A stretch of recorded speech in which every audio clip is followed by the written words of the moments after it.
नमस्कार, आप देख रहे हैं बिग ब्लॉगर। मैं आपका भाई विराट विशाल यादव। दोस्तों, इस दुनिया में पति पत्नी एक ऐसा रिश्ता है जो व्यक्ति का जीवन संपन्न कर देती है, लेकिन कुछ रिश्ते ऐसे भी हैं जो शर्मसार और सतर्कता और सचेत होने को बार बार कहती है।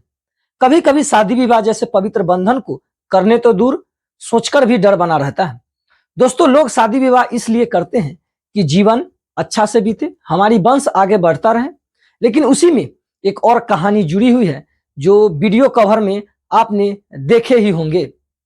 इसकी क्या कहानी है, चलिए जानते हैं कैसे कैसे क्या हुआ और एक छोटी कहानी जो पार्ट तीसरा होने से कैसे बचा, या पार्ट तीसरा ही था। दोस्तों, चलिए कहानी की सच्चाई बताते हैं, जिसका शुरुआत एक नीले कलर का ड्रम से स्टार्ट होता है। अक्सर लोग ड्रम को पानी रखने के लिए घरों में इस्तेमाल करते हैं, लेकिन इस नीले ड्रम में मेरठ घटना की कहानी बंद था। दोस्तों, इस ड्रम को जिस घर से पुलिस ने निकाला है, वो ड्रम ये है जो पीछे डिस्प्ले पर चल रहा है। आप देखिए किस तरह सीमेंट से भरा ड्रम को पुलिस मेहनत मशक्कत से निकाल रहा है। आज ड्रम को देखिए पुलिस कैसे मेहनत कर रहे हैं। आप सोच सकते हैं कंक्रीट से जमा इस कंटेनर के अंदर, यानी इस ड्रम में क्या क्या हो सकता है। पुलिस की टीम जिस तरीके से इसे बाहर निकाल रही है, आप समझ सकते हैं इसमें क्या होगा। चलिए आज इसकी पूरी सच्चाई बताने वाला हूं। देखिए, ये जो ड्रम है नीले कलर का, ये टेम्पो में लादा हुआ है। इसमें क्या हो सकता है आप सच जानकर दंग रह जाएंगे। अगर आप कहानी पहली बार सुन रहे हैं तो आपको जानकर हैरान कर देगी ये तस्वीरें, क्योंकि इस ड्रम में ना ही शराब है, ना ही सोना, ना ही चांदी। तो इस ड्रम में आखिर है क्या? दोस्तों, इस ड्रम में पिता का पुत्र, मां का लाल, बहन का भाई और एक हत्यारा पत्नी की पति है। जी हां दोस्तों, जो इस नीले ड्रम में सीमेंट में जमा दी गई पत्नी द्वारा क्या रहा होगा उस समय का मंजर। दोस्तों, हमारे भारतीय समाज में क्या हो रहा, कहीं स्मृति पति को शहीद होते घर वालों से रिश्ता तोड़ लेती है, तो पति के परिवार वालों को छोड़ देती है, तो कोई अतुल सुभाष जैसे एआई इंजीनियर को निकिता सिंघानिया जैसी पत्नी जीवन त्यागने पर मजबूर कर देती है। इस बार तो दोनों को पीछे छोड़ दिया। यह घटना सीधा 10 लेवल ऊपर। जी हां दोस्तों, इससे समाज को विनाश से कोई नहीं रोक सकता। दोस्तों, इसमें किसका किसका हाथ है, चलिए जानते हैं किसने क्या रोल निभाया घटना को अंजाम देने में। चलिए एक एक कर सबको बताते हैं किसने क्या रोल निभाया। दोस्तों, सौरभ कुमार, जिनको सीमेंट में जमा दिया गया ड्रम में डालकर। दोस्तों, जिनका उम्र 29 साल है। सौरभ कुमार की पत्नी और प्रेमिका साहिल, इन दोनों ने घटना का अंजाम पूरे प्लानिंग के साथ दिया था। इसमें कई लोग भी शामिल हैं, केवल इन दोनों ने ही अंजाम नहीं दिया था। चलिए जानते हैं इनके पीछे कितने हैं और कौन कौन है। दोस्तों, आपने इससे पहले आप बहुत सारे ऐसे घटनाओं की कहानियां सुनी ही होंगी, कभी लैगेज में, तो कभी फ्रिज में, तो कभी कुकर में, लेकिन ये ड्रम वाली कहानी सबसे अलग है, क्योंकि सीमेंट में इस 3 टुकड़ों को जमा दिया गया था। इस कहानी में साजिश और अंधविश्वास की वजह से ड्रम वाली घटना को अंजाम दिया गया। इस कहानी में अहम भूमिका निभाने वाले 3 किरदार हैं, एक पति, दूसरी पत्नी और तीसरा जो अंधविश्वास के कारण कत्ल करवाने वाला प्रेमी। इस कहानी का शुरुआत होता है जिसमें सौरभ नाम का एक शख्स मर्चेंट नेवी में था, मेरठ में रहा करता था। साल 2016 में मेरठ में एक मुस्कान नाम की लड़की से मुलाकात होती है। मुस्कान को देखते ही सौरभ को प्यार हो गया और समय के साथ मुस्कान और सौरभ दोस्ती हुई। दोस्ती समय के साथ गहरा प्रेम में बदलता चला गया। मुस्कान का प्रेम में सौरभ विलीन हो गया। वही मुस्कान सौरभ की प्रोफाइल और फोटो एवं पैसे से प्यार कर लेती है। अब दोनों शादी करना चाहते थे, मुस्कान और सौरभ, लेकिन सौरभ के घर वाले तैयार नहीं थे सौरभ और मुस्कान के शादी के लिए। दोस्तों, लेकिन सौरभ और मुस्कान बहुत आगे निकल चुके थे। इन दोनों ने घर वाले के मर्जी के खिलाफ जाकर शादी कर ली। साल 2016 में सौरभ और मुस्कान शादी कर लेते हैं परिवार के मर्जी के खिलाफ। शादी के कुछ समय बाद सौरभ फिर लंदन चला गया। सौरभ लंदन में मर्चेंट नेवी में था और सौरभ वहीं पोस्टेड भी था। लंदन में रहा, फिर वापस आया।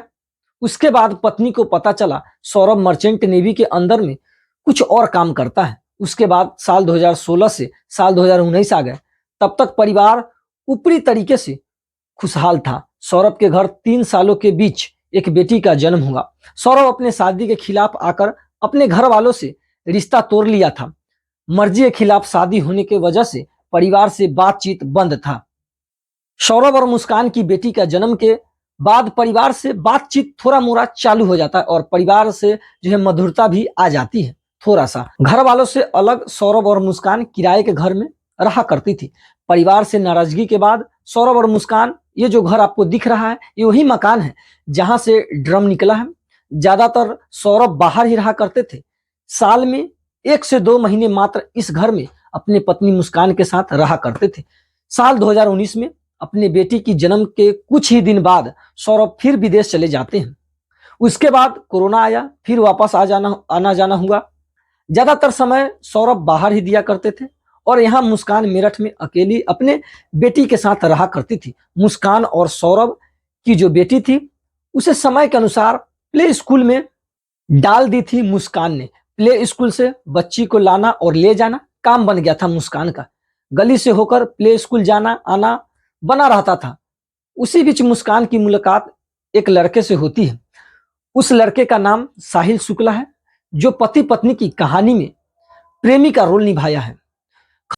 खबरों के अनुसार मालूम हुआ साहिल और मुस्कान कक्षा 8 में क्लोज फ्रेंड भी रह चुके थे। इसलिए साहिल की कुछ कमजोरियां थी।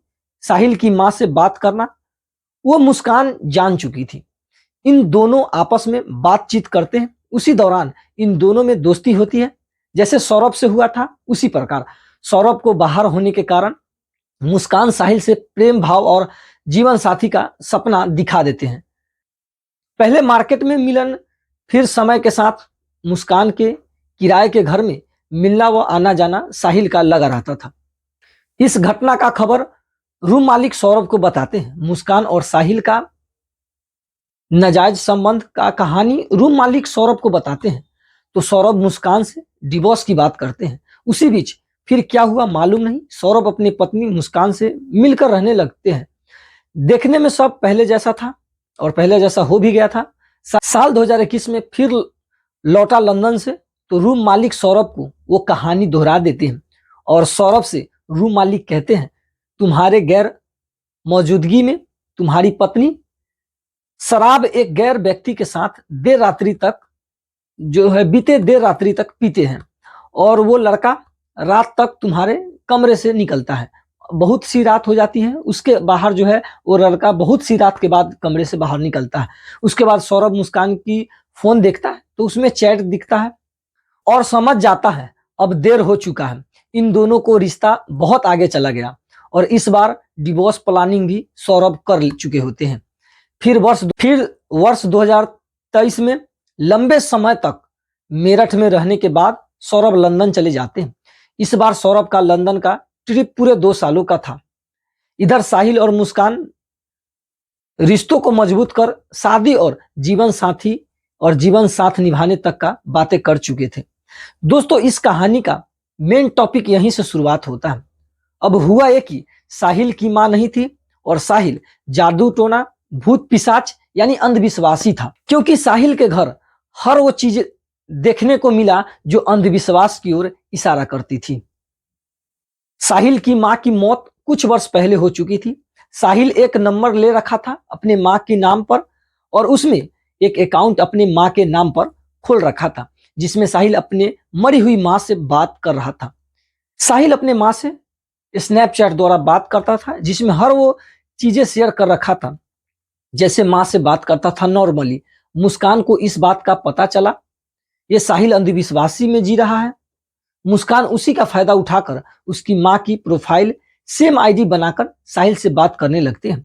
अपने बारे में बहुत सारी बातें बताते हैं और बताने लगती हैं साहिल को, जैसे कि मुस्कान बहुत अच्छी लड़की है, वो भी तुमसे शादी करना चाहती है। बहुत सारा बात होता था। उसी में मुस्कान अपने भाई और मां के नाम से अकाउंट बनाकर साहिल से बोला करती थी, मैं मुस्कान का भाई बोल रहा हूं, आपकी और मुस्कान की जोड़ी मस्त है, इससे हमें कोई एतराज नहीं, तुम दोनों शादी कर लो। सेम ऐसा भी मुस्कान अपने मां का अकाउंट से बोला करती थी साहिल को, और साहिल को लगता था मुस्कान के पूरे परिवार मेरी शादी से मंजूर है। वो हमारी और मुस्कान की जोड़ी पति पत्नी के रूप में देखना चाहती है। इधर सौरभ लंदन से 24 फरवरी को मेरठ पहुंचा क्योंकि मुस्कान का बर्थडे था 25 फरवरी को। सौरभ लंदन से 24 फरवरी को मेरठ पहुंचा क्योंकि मुस्कान का बर्थडे था 25 फरवरी को। सौरभ पति पत्नी और बच्चे के साथ पार्टी सेलिब्रेट करना चाहता था। इधर साहिल और मुस्कान सौरभ को आने का इंतजार कर रहे थे। 25 फरवरी को सौरभ को शराब में बेहोशी की दवा पिलाकर उसके बाद चाकू से मारेंगे। दोनों पूरी प्लानिंग के साथ चाकू बाजार से मुर्गा काटने वाला ला चुके थे। बैग भी ला चुका था जिसमें सौरभ का शव को बाहर ले जाने के लिए पूरी तरह से प्लानिंग हो चुका था। ठीक 25 फरवरी की रात मुस्कान सौरभ के शराब की बोतल में बेहोशी का दवा मिला देती है, लेकिन 25 फरवरी की रात सौरभ शराब पीने से मना कर देता है। फिर मुस्कान की सारी साजिश नाकाम हो जाती है। पहली कोशिश फेल होने पर दूसरी बार फिर दिमाग दौड़ाने चालू कर देते हैं मुस्कान, और उसे याद आया सौरभ को कोफ्ता बहुत पसंद है। और फिर साहिल और मुस्कान मौत का डेट फिक्स करती है 3 मार्च को। 3 मार्च को ही क्यों? तो 2 मार्च को मुस्कान की बेटी का एग्जाम खत्म होने वाला था और 3 मार्च मुस्कान अपने माँ के घर अपने बेटी को छोड़ आती है ताकि घर में केवल सौरभ, मुस्कान और अंधविश्वासी प्रेमी साहिल हो, जिससे कत्ल आसानी से हो सके। फिर इस बार शराब में ही बेहोशी का दवा देने का प्लान बनता है, लेकिन अगली बार फेल होने की वजह से सौरभ का पसंदीदा खाना कोफ्ता बनाई और उसमें बेहोशी की दवा मिला दी। 3 मार्च की रात सौरभ कोफ्ता खाता है लगभग 9 बजे के आसपास। कुछ उसके बाद मुस्कान साहिल को घर बुलाती है लगभग 12 बजे के आसपास। मुस्कान और साहिल मिलकर मुर्गा काटने वाला चाकू जो बाजार से लाई थी उस चाकू से सौरभ पर वार कर देते हैं। मुस्कान अपने हाथ से चाकू पकड़ती है और सौरभ के सीने पर रखती है। वैसे ही साहिल पुश कर देता है, सौरभ की जान ले लेता है। उसके बाद बाथरूम में सौरभ को ले जाता है, दोनों हाथ और सर काटकर बैग में डाल देते हैं। बाकी का पार्ट दूसरा बैग में डालकर मुस्कान के बेड के नीचे रख देते हैं और हाथ वाली बैग साहिल रात 3 बजे के करीब अपने अंधविश्वासी कमरा में ले जाते हैं। इधर मुस्कान उस कमरे में अकेली है जिस कमरे में सौरभ का बॉडी बेड के नीचे था। इधर मुस्कान को डर लग रहा तो बार बार साहिल को कॉल लगा रही। जैसे ही साहिल कॉल रिसीव करता मुस्कान कहती साहिल से हमें डर लग रहा, तो साहिल कहती तुम मेरे घर आ जाओ। साहिल के घर मुस्कान चली जाती है। सुबह मुस्कान और साहिल मुस्कान के घर हथेली और सर रखा था वो बैग लेकर आता है। घर आने के बाद मुस्कान से सीमेंट लाने को कहता है साहिल। मुस्कान 1 बोरी सीमेंट लाती है तो साहिल कहता है 1 बोरी से कुछ नहीं होगा, 1 बोरी और लेकर आओ। ड्रम पहले से लाया गया था, उसी ड्रम में दोनों बैग को डालकर सीमेंट और पानी का मिश्रण कर डब्बा बंद कर दिया जाता है। उसके बाद रूम से बदबू आने लगता है, थोड़ा थोड़ा रक्त का, तो खुशबूदार फर्श साफ करने वाला केमिकल से साफ भी कर देते हैं फर्श को मुस्कान और साहिल। मुस्कान सौरभ के घर वालों से बचने के लिए सौरभ का मोबाइल फोन से उनके घर वाले नंबर पर मैसेज भेजकर कह देते हैं हम और मुस्कान मनाली शिमला जा रहे हैं घूमने के लिए। उसके बाद साहिल और मुस्कान शिमला, मनाली और कसौल घूमने लगते हैं। उसी बीच होली आ जाती है तो सौरभ के भाई और बहन सौरभ से बात करना चाहता है और कॉल करता है तो कॉल रिसीव नहीं करते हैं और मैसेज करते हैं सौरभ के मोबाइल से। मुस्कान सौरभ के मोबाइल से मैसेज करते हैं सबको और कहते हैं कि मैं और मुस्कान जो है मनाली और कसौली घूमने आए हैं और यहीं पर होली मनाएंगे। उसके बाद दिन बीतता गया, मुस्कान की जो है सारा पैसा खत्म हो गई।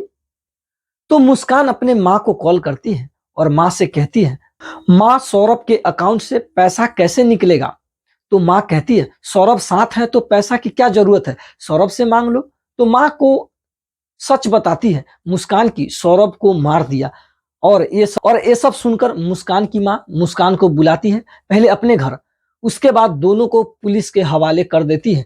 पूरी कहानी पुलिस को बताने के बाद खबर सनसनी की तरफ फैल जाता है।